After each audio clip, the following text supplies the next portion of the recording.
Krishna Mayapur নিতাইগৌর kitchen থেকে সবাইকে স্বাগতম। আপনাদের সাথে আছি আমি জয়প্রিয়া সখী দেবী দাসী।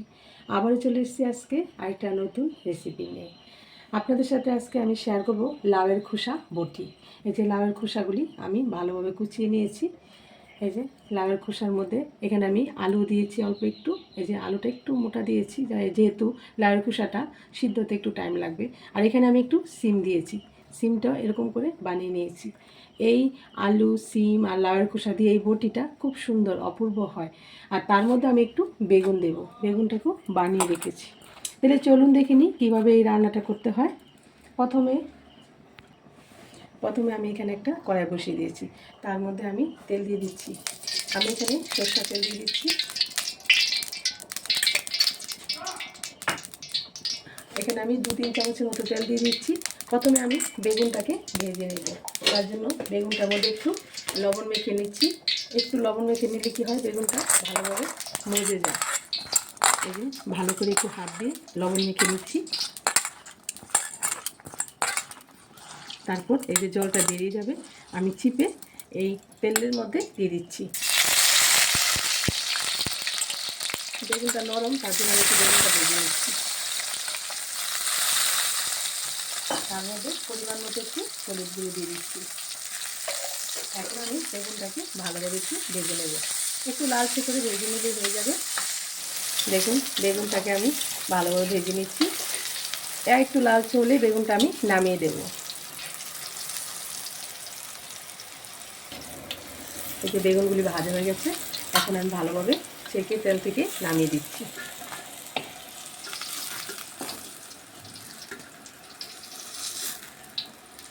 ফোড়নের জন্য আমি এখানে ফোড়নের জন্য নিয়েছি 4টে কাঁচা লঙ্কা আর হাফ চামচ অল্প একটু এই কালো জিরে।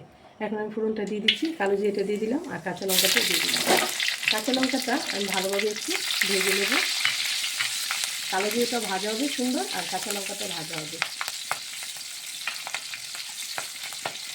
লঙ্কাটা একটু ভাজা হয়ে গেছে। এখন আমি এখানে এই যে লাউয়ের খোসা বানিয়ে রেখেছি, এটা আমি দিয়ে দিচ্ছি।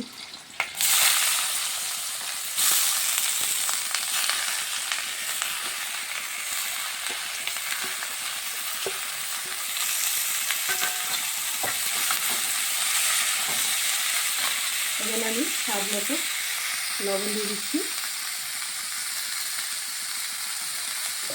আর পরিমাণ মতো হলুদ গুঁড়ো দিয়ে দিচ্ছি। ভালোভাবে মিশিয়ে নিচ্ছি। লবণটা আর হলুদটা ভালো করে একটু মিশিয়ে আমি 2-3 মিনিটের জন্য একটু একদম লো ফ্লেমে একটু ঢেকে দেবো। ঢেকে দিলে কী হবে, একদম মজে যাবে, নরম হয়ে যাবে সব সবজি। দেখুন ঢাকনাটা আমি তুলে দিচ্ছি। এই যে ভালোভাবে একটু নেড়ে চেড়ে দিচ্ছি। এই যে অনেকটাই মজে গেছে। এই যে লাউ খোসাগুলি আরেকটু সিদ্ধ হবে, অনেকটাই হয়ে গেছে। এই যে আমি আরেকটু মিশিয়ে আবারও 2 মিনিটের জন্য একটু ঢাকা দিয়ে রাখলাম।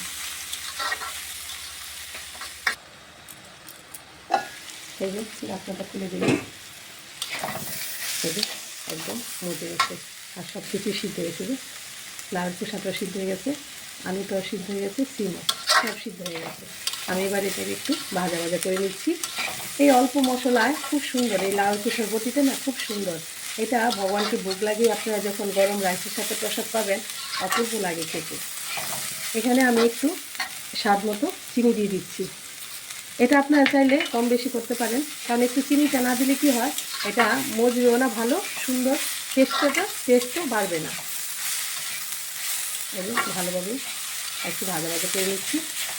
এই যে আলুটাকে একটু আমি ভেঙে দিচ্ছি।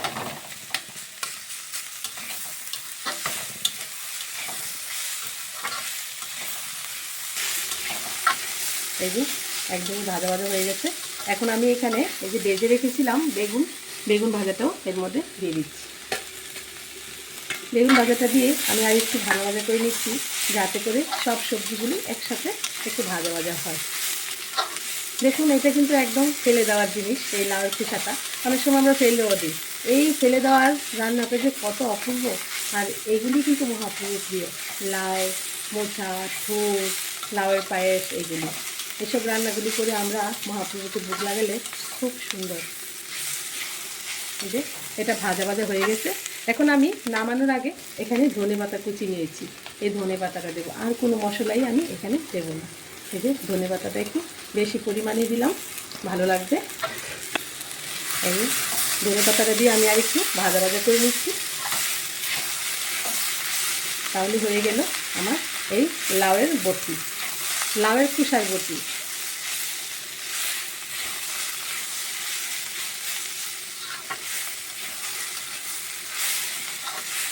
এই যে সব সবজি মিশে গেছে, এই যে আস্তে আস্তে একদম হয়ে যাচ্ছে, দেখুন একদম ভাজা ভাজা হয়ে গেছে, লাউয়ের বটিটা হয়ে গেছে। এখন আমি নামিয়ে দিচ্ছি। মোটে একদম অল্প একটু হয়ে গেছে। দেখুন এই লাউয়ের খোসা বটিটা আমি নামিয়ে দিয়েছি, নামিয়ে একটা প্লেটে রেখে দিয়েছি। এই যে কত সুন্দর, একদম ঝরঝরা, মানে কোনো সবজির সাথে কোনো সবজি গায়ে লাগেনি, এত অপূর্ব, খুব সুন্দর হয় এটা। তাহলে আজকের মতো আমার ভিডিও এখানেই শেষ। আর আমার রান্নার চ্যানেলটাকে সবাই লাইক, কমেন্ট, শেয়ার, সাবস্ক্রাইব করে দেবেন। আর যারা সাবস্ক্রাইব করেছেন তাদেরকে অসংখ্য ধন্যবাদ, আর যারা করেননি অবশ্যই করে দেবেন। সবাই ভালো থাকবেন, সুস্থ থাকবেন। আবার দেখা হচ্ছে পরের ভিডিওতে। হরে কৃষ্ণ। আর এখন আমার গৌনি থেকে একটু দর্শন করে নিন, গৌনি থেকে কৃপা লাভ করুন।